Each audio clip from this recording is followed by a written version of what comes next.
Who said you need a slide hammer? This son of a bitch is getting ready to just fall out of there.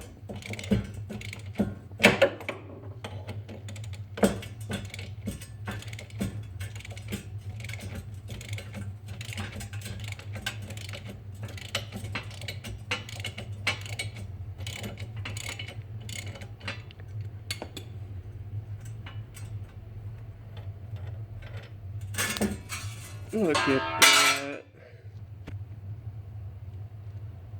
And the other side did the same thing as well, believe it or not.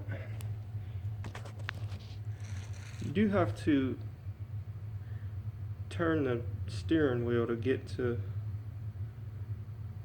well, the other two bolts. And then this one you have to turn, this one on this side you have to turn it right, but on that bottom left bolt, I was able to get that bad boy in there and zip it out.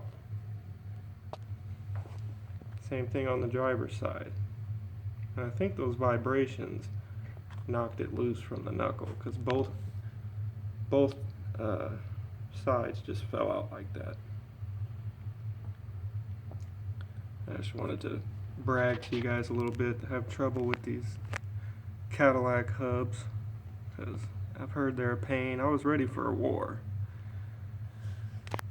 No pounding with the hammer, no slide hammer rental, nothing.